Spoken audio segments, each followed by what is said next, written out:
राधे राधे। सभी माता बहनों को कार्तिक मास के 28वें दिवस की हार्दिक शुभकामनाएं। आज सुनेंगे कार्तिक महात्म का 28वां अध्याय और प्रदोष व्रत की कथा और तुलसी माता की कथा, जो कि एकादशी के व्रत रखकर द्वादशी के पारायण में सुनी जाती है। सारी कथाएं एक साथ सुनेंगे। पहले सुनेंगे कार्तिक महात्म की कथा शुरू करने से पहले सभी माता बहनों से अनुरोध है कि कमेंट बॉक्स में जय श्री विष्णु भगवान की, जय तुलसा माता की, जय शंकर भगवान की जरूर लिखें। बोलिए तुलसा माता की जय, बोल विष्णु भगवान की जय। पढ़े सुने जो प्रेम से वह हो जाए शुद्ध स्वरूप, यह 28वां अध्याय कार्तिक कथा अनूप। तब धर्मदत्त ने पूछा, हे देवराज, जय और अजय ने अपने पूर्व जन्म में ऐसा कौन सा पुण्य कार्य किया जिससे भगवान विष्णु का रूप धारण करके वह उनके द्वारपाल हुए। तब उन्होंने बताया कि प्राचीन काल में ब्रह्मबिंदु की पुत्री देवहूति से इसी द्वारा केवल देखने मात्र से ही 2 सुंदर बालक उत्पन्न हुए। उनमें से बड़े का नाम जय और छोटे का नाम अजय हुआ। बाद में देवहूति के गर्भ से कपिल देव जी भी हुए। जय और अजय दोनों ही विष्णु जी के बड़े भक्त और धर्मात्मा थे। दोनों ही नित्य प्रति अष्टाक्षर मंत्र का जाप करते थे और विष्णु जी का व्रत करते थे। भगवान इन दोनों भाइयों पर अत्यंत प्रसन्न थे और नित्य पूजा के समय इनको दर्शन दिया करते थे। एक बार राजा के निमंत्रण पर देवर्षि नारद जी गणों सहित राजा के यज्ञ में पधारे। उस यज्ञ में जय ने ब्रह्मा और अजय ने पुरोहित बनकर यज्ञ कर को संपूर्ण कराया। यज्ञ की विधि पूर्वक समाप्ति हुई। मारुत राजा ने जय और अजय को बहुत सा धन दिया। वह दोनों भाई दक्षिणा लेकर अपने आश्रम में आए और धन का बंटवारा करते समय दोनों भाइयों का आपस में झगड़ा हो गया। जय ने अजय से कहा कि धन का बराबर बराबर भाग होना चाहिए। अजय ने कहा कि जितना धन जिसको मिला है उतना धन उसका ही है। तब अजय ने क्रोध में आकर अजय को श्राप दिया कि तुम धन लेकर नहीं देना चाहते हो, इसलिए तुम ग्राह हो जाओ।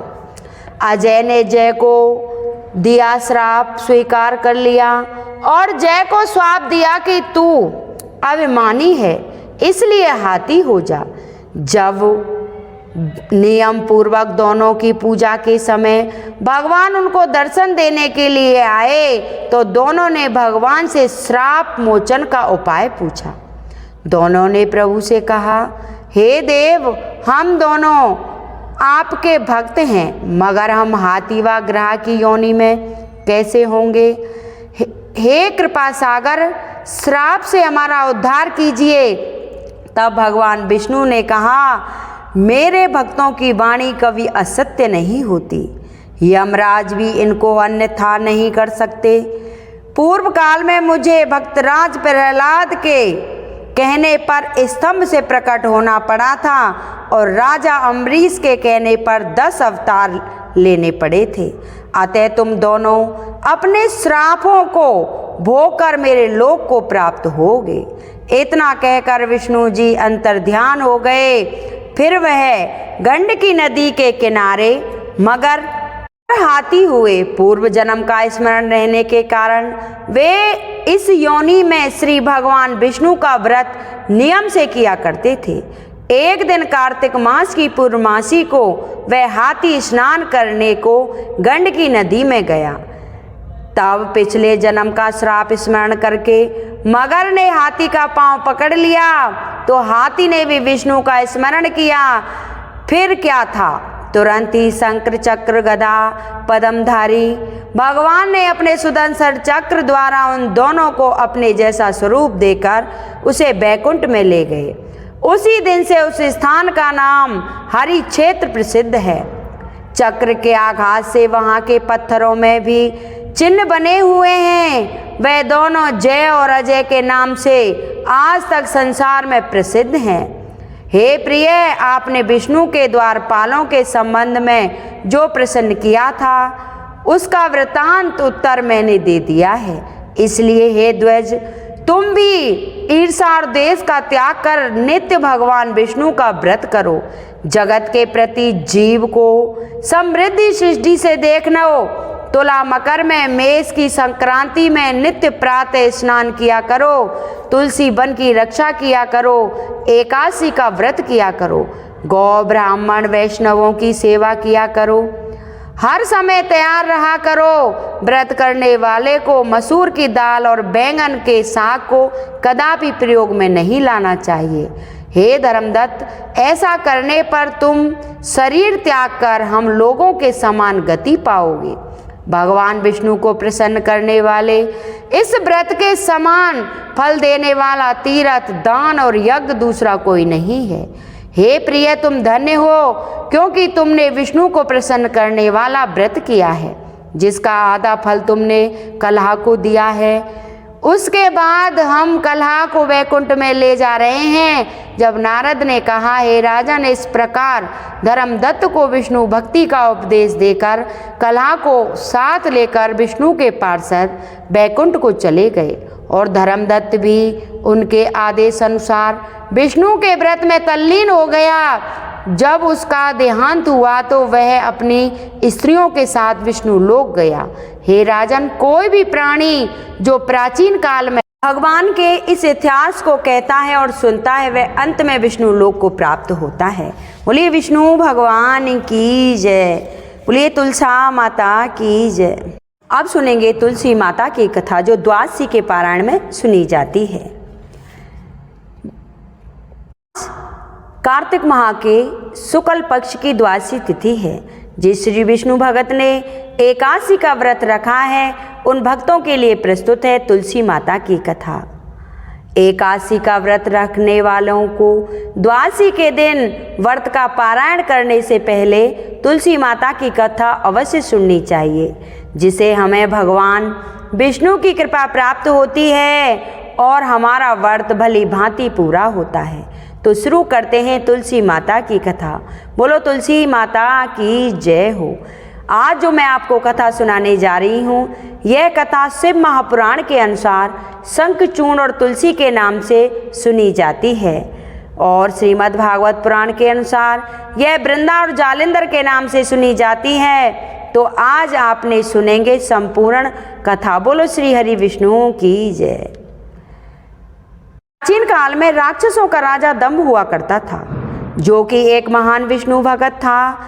कई वर्षों तक संतान न होने के कारण राजा दंभ ने शुक्राचार्य को अपना गुरु बनाया और उनसे श्री कृष्ण का मंत्र प्राप्त किया। इस मंत्र को प्राप्त करने के बाद उन्होंने पुष्कर सरोवर में तपस्या की। भगवान विष्णु उनकी तपस्या से बहुत ही प्रसन्न हुए और उन्होंने संतान प्राप्ति का आशीर्वाद दे दिया। राजा दंभ के यहाँ एक पुत्र ने जन्म लिया।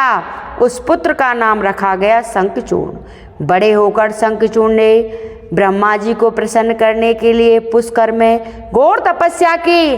शंखचूर्ण की तपस्या से प्रसन्न होकर ब्रह्मा जी ने शंखचूर्ण को वरदान मांगने को कहा। शंखचूर्ण ने कहा, यदि आप मुझसे या मेरी भक्ति से इतने ही प्रसन्न हैं तो मुझे वरदान दीजिए कि मैं हमेशा अमर रहूं, कोई भी मुझे मार ना सके और ना ही मुझे हरा सके। तो ब्रह्मा जी ने कहा कि ये वरदान तो मैं तुझे नहीं दे सकता, लेकिन उपाय बता सकता हूँ। उन्होंने कहा, वो कौन सा उपाय है? तो ब्रह्मा जी बोले कि बद्री वन में जाकर धर्मध्वज की बेटी तुलसी से विवाह कर लो।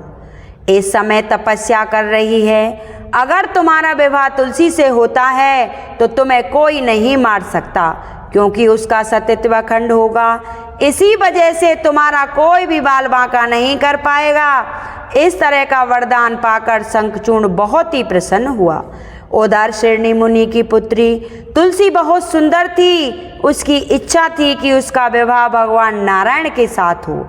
इसलिए उन्होंने नारायण पर्वत की घाटी में बद्री वन में घोर तपस्या की। दीर्घ काल तक तपस्या करने पर ब्रह्मा जी ने प्रसन्न होकर दर्शन दिया और वरदान मांगने को कहा। तो तुलसी ने कहा कि सृष्टि के रचयिता ब्रह्मदेव आपको प्रणाम है। ब्रह्मदेव आप तो अंतर्यामी हैं, सबके मन की बात जान लेते हैं, फिर भी मैं अपनी इच्छा तुम्हें बताती हूँ। अगर आप मुझसे इतना ही खुश हैं तो मुझे वरदान दें कि मैं चाहती हूँ कि मेरा विवाह भगवान श्री हरि नारायण के साथ हो। तो ब्रह्मा जी ने कहा कि तुम्हारा अभिष्ट तुम्हें अवश्य मिलेगा, ये मेरा आशीर्वाद है। आपने पूरे पूर्व जन्म में किसी अपराध के कारण तुम्हें श्राप मिला है, जो मैं आज तुम्हें बताता हूँ। पिछले जन्म में तुम अपने युवा अवस्था में अपने विवाह की इच्छा लेकर तीर्थ यात्रा करने निकली थी। कई जगहों की यात्रा करने के बाद एक बार तुमने गंगा किनारे एक वैश्य को देखा। तपस्या में लीन गणेश जी थे। गणेश जी को देखकर तुमने उनसे विवाह का मन बना लिया और सीधे ही गणेश जी के समक्ष विवाह का प्रस्ताव रख दिया। इस तरह से गणेश जी की तपस्या भंग हो गई। तपस्या भंग होने से गणेश जी नाराज हो गए और गणेश जी ने तुम्हारा विवाह का प्रस्ताव ठुकरा दिया। इस बात से नाराज होकर तुमने गणेश जी को 2 विवाह होने का श्राप दे दिया। तो गणेश जी और भी क्रोधित हो गए। उन्होंने कहा कि तुम्हारा विवाह शंखचूड़ जालेंदर से होगा, जो कि एक राक्षस है। राक्षस की पत्नी का होने का श्राप सुनकर तुलसी ने गणेश जी से माफी मांगी। तब गणेश जी ने कहा कि हे तुलसी, तू भगवान श्री कृष्ण की अति प्रिय होगी, साथ ही कलयुग में जगत और जीवन की मोक्ष देने वाली होगी। नित्य प्रतिदिन तुम्हारी पूजा की जाएगी, लेकिन मेरी पूजा में तुम्हें चढ़ाना अशुभ माना जाएगा। मैं तुम्हारे श्राप से मुक्त तो नहीं कर सकता। इस तरह पूर्व जन्म में श्राप मिला था, इसी प्रकार श्री हरि के एक पार्षद को भी दानव कुल में जन्म लेने का श्राप मिला है। दानव कुल में जन्म लेने के बाद भी उसमें नारायण का अंश विद्यमान रहेगा। इसीलिए इस जन्म में पूर्व जन्म के पाप से संपूर्ण नारायण तो नहीं, लेकिन नारायण के अंश से दानव कुल में जन्मे श्रापग्रस्त पार्षद के साथ तुम्हारा विवाह होगा। श्राप मुक्त होने पर भगवान श्री हरि नारायण सदा सर्वदा के लिए तुम्हारे पति हो जाएंगे। तो तुलसी ने ब्रह्मा जी के इस वरदान को स्वीकार किया, क्योंकि मानव कुल में जन्म लेने के कारण उसे यह भोग तो भोगना ही था। तुलसी बद्री वन में रहने लगी। नारायण का पार्षद दानव कुल में शंखचूड़ के नाम से पैदा हुआ। कुछ दिनों के बाद वह भ्रमण करता हुआ वहीं बद्री वन में आया और तुलसी को वहां देखते ही उस पर मंत्र मुग्ध हो गया। तुलसी के सामने उसने विवाह का प्रस्ताव रखा। इतने में ही वहां पर ब्रह्मा जी भी आ गए और तुलसी से कहने लगे कि तुलसी, शंखचूड़ की ओर देखो, वो कैसा व्योम है। इसका स्वरूप दानव कुल में जन्म लेने के बाद भी लगता है जैसे कि इसके शरीर में स्वयं नारायण का वास हो। इसलिए शादी के प्रस्ताव को तुम स्वीकार कर लो। यह सुनकर तुलसी को भी लगा कि उसकी तपस्या पूर्ण हो गई है, उसे इच्छित फल मिला है, इसलिए उसने शादी के लिए हाँ कर दी। फिर शंखचूड़ के साथ तुलसी का गंधर्व विवाह हो गया और वह शंखचूड़ के साथ पत्नी बनकर उसके महलों में रहने लगी। शंखचूड़ ने अपनी पत्नी परम सुंदरी सती साध्वी तुलसी के साथ बहुत दिनों तक राज्य किया। उसने अपना राज्य को इतना विस्तारित किया कि देवलोक तक उसके अधीन में आ गया। स्वर्ग के सुख भोगने वाले देवता की दशा मलिकों जैसी हो गई। शंखचूड़ किसी को कष्ट नहीं देता था, पर राज्य छिन जाने से सारे देवता ब्रह्मा, विष्णु और शिव की सभा में गए और अपनी समस्या बताई। तो ब्रह्मा जी ने एक कहा कि तुलसी परम सती साध्वी है, उसका विवाह शंखचूड़ से मैंने ही कराया था। शंखचूड़ को तब तक नहीं हराया जा सकता और ना ही वह मारा जा सकता है तब तक शंखचूड़ की जिंदगी में तुलसी है, क्योंकि तुलसी का सतीत्व अखंड है। इसीलिए ना तो वह मारा जा सकता है और ना ही हराया जा सकता। तो विष्णु जी ने कहा कि शंखचूड़ परम पूर्व जन्म में मेरा ही पार्षद था। शराब के कारण उसे दैत्य कुल में जन्म लेना पड़ा। इस जन्म में मेरा अंश उसमें व्याप्त है, साथ ही तुलसी के पति व्रत धर्म से वह अजय है। फिर सारे देवताओं की सहमति से भगवान शिव ने शंखचूर्ण के साथ संदेश भेजा कि या तो वह देवताओं का राज्य लौटा दे या फिर उनसे युद्ध करे। शंखचूर्ण भगवान शंकर के पास पहुंचा और उनसे कहने लगा कि हे आदिदेव आदिदेव, आपके लिए देवताओं का पक्ष लेना उचित नहीं है। राज्य बनाना हर राजा का कर्तव्य होता है। मैं किसी को दुखी नहीं कर रहा हूँ। देवताओं से कहिए कि वे मेरी प्रजा बनकर रहें। मैंने आपका कभी भी कोई अपमान नहीं किया है। हमारा आपका युद्ध करना शोभनीय नहीं देता। अगर आप हार गए तो बड़ी लज्जा की बात होगी, अगर मैं हार गया तो आपकी कीर्ति बहुत अधिक नहीं होगी। तो भगवान शंकर जोर से हंसे, क्योंकि वह सारा रहस्य समझते थे।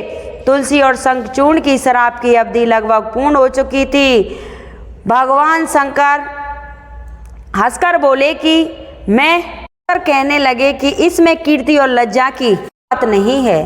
तुम देवों का राज्य लौटाकर उन्हें अपने पद पर रहने दो।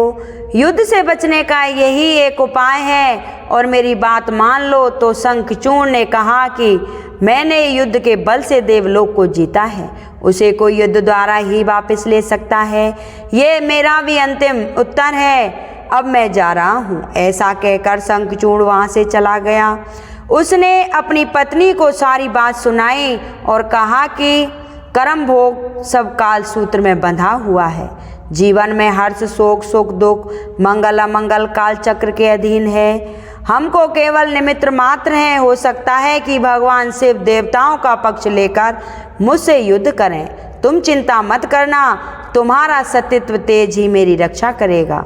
फिर दूसरे ही दिन भगवान शंकर के नेतृत्व में देवताओं ने युद्ध छेड़ दिया। शंखचूर्ण ने भीषण बाणों की वर्षा करके उनके वेग को रोक लिया। उसके प्रहार से देवता डगमगाने लगे। उसने दानवीय शक्तियों का प्रयोग कर मायावी युद्ध आरंभ कर दिया। युद्ध स्थल पर वह किसी को भी दिखाई नहीं देता था, पर उसके अस्त्र शस्त्र प्रहार करते देवताओं को घायल कर रहे थे। देवगण अपने अस्त्र शस्त्र चलाएं तो किस पर चलाएं कि सामने कोई शत्रु दिखाई नहीं दे रहा है। यह युद्ध कई दिनों तक चला। शंखचूर्ण पराजित नहीं हुआ तो भगवान शिव ने विष्णु से कहा कि विष्णु कोई उपाय करो, अन्यथा मेरा सारा यश मिट्टी में मिल जाएगा। तो विष्णु ने सोचा कि केवल शंखचूर्ण को हराया नहीं जा सकता, इसलिए छल का सहारा लेना होगा। उन्होंने तुरंत अपना स्वरूप शंखचूर्ण जैसा बनाया और अस्त्र शस्त्र से सुशोभित होकर तुलसी के पास चले गए और बोले कि प्रिय, मैं युद्ध जीत आया हूँ। सारे देवता भगवान शंकर समेत हार गए हैं। अब मुझे कोई नहीं मार सकता। तुलसी पति को प्रत्यक्ष सामने खड़ा देखकर और विजय का समाचार सुनकर बहुत ही खुश हुई और भागकर अपने पति के चरण स्पर्श किए, क्योंकि तुलसी को इस बात का जरा भी भान नहीं था कि शंखचूर्ण के वेश में स्वयं विष्णु भगवान इस सामने खड़े हैं। इस तरह चरण स्पर्श करते ही तुलसी का तेज नष्ट हो गया और उसका सतीत्व जो शंखचूर्ण के कवच में शंखचूर्ण की रक्षा कर रहा था, वह कवच भी नष्ट हो गया। शंखचूर्ण शक्तिहीन हो गया। यह जानते ही भगवान शंकर ने अपने त्रिशूल से प्रहार किया। त्रिशूल के लगते ही शंखचूर्ण जलकर भस्म हो गया। शंखचूर्ण मरने को जानकर विष्णु जी अपने असली स्वरूप में आ गए तो तुलसी अपने सामने पति शंखचूर्ण के स्थान पर भगवान विष्णु को देखकर खड़ा बहुत ही आश्चर्यचकित हुई। वह तुरंत उसकी समझ में आ गया कि स्वयं नारायण ने उसके साथ छल किया है। तो उसे बहुत ही क्रोध आया और क्रोध में आकर उसने श्राप दिया कि एक स्त्री का सत्य भंग करने के अपराध में तुम एक पत्थर बन जाओ। भगवान विष्णु ने तुलसी के श्राप को सिरोधार्य करके कहा कि हे देवी, तुम्हारे अथवा शंखचूर्ण के कल्याण के लिए मुझे ऐसा करना पड़ा। तुम भी शरीर त्याग कर तुलसी विरला के रूप में जन्म लेगी और मेरी पूजा तुलसी दल से होगी। मैं सालग्राम बनकर पत्थर बनूंगा और मेरे शीश पर तुम सदा सर्वदा विराजमान रहोगी और शंखचूर्ण की हड्डियों से शंख की उत्पत्ति होगी और वहाँ शंख की ध्वनि से देवता तथा मेरी पूजा आराधना होगी। जहाँ शंख की ध्वनि होगी वहाँ मैं मंगल में विराजमान रहूँगा। तुमने पूर्व जन्म में मुझे पाने के लिए बद्री वन में बहुत बड़ी तपस्या की थी। अब से हमेशा मेरी पूजा में तुलसी दल अवश्य चढ़ा जाएगा। अगर कोई तुलसी दल के बिना मुझे पूजा करेगा तो मेरी पूजा पूर्ण नहीं होगी। तब से धार्मिक कार्यों में तुलसी का उपयोग होने लगा। ये तुलसी माता की कहानी थी जो कि द्वादशी के एकादशी का व्रत रखकर द्वादशी के पारायण के समय सुनी जाती है। तुलसी माता की जय। अब सुनेंगे प्रदोष व्रत कथा। श्री सूर्य ने कहा, बुध त्रयोदशी प्रदोष व्रत करने से सर्व मनोकामनाएं पूर्ण होती हैं। इस व्रत में हरि वस्तुओं का प्रयोग करना चाहिए। शंकर भगवान शिव जी की आराधना धूप दीप बेलपत्र आदि से करनी चाहिए। बुध प्रदोष व्रत की कथा के अनुसार एक पुरुष का नया नया विवाह हुआ था कि विवाह के 2 दिनों बाद उसकी पत्नी मायके चली गई। कुछ दिनों के बाद वह पुरुष पत्नी को लेने उसके यहाँ गया। बुधवार को जब वह पत्नी के साथ लौटने लगा तो ससुराल पक्ष ने उसे रोकने का प्रयत्न किया कि विदाई के लिए बुधवार शुभ नहीं होता, लेकिन वह नहीं माना और पत्नी के साथ चल पड़ा। नगर के बाहर पहुंचने पर पत्नी को प्यास लगी। वह पुरुष लोटा लेकर पानी की तलाश में चल पड़ा। पत्नी को एक पेड़ के नीचे बैठ गई। थोड़ी देर बाद पुरुष पानी लेकर वापस लौटा। तब उसने देखा कि उसकी पत्नी किसी के साथ हंस हंस कर बातें कर रही है और उसके लोटे से पानी पी रही है। उसको क्रोध आ गया।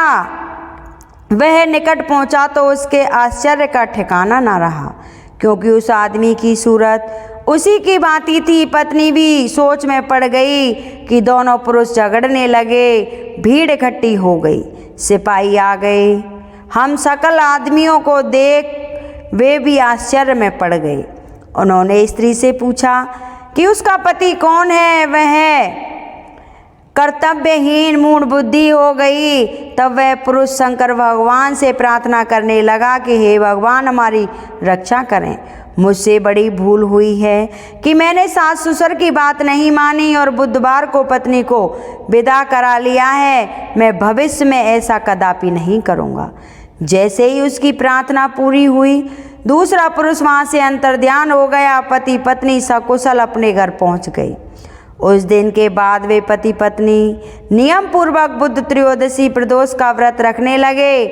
अतः बुध त्रयोदशी व्रत हर मनुष्य को करना चाहिए। बोलिए शंकर भगवान की जय। मेरी ये कथा आपको कैसी लगी कृपया कमेंट बॉक्स में ज़रूर बताना। बोलिए शंकर भगवान की।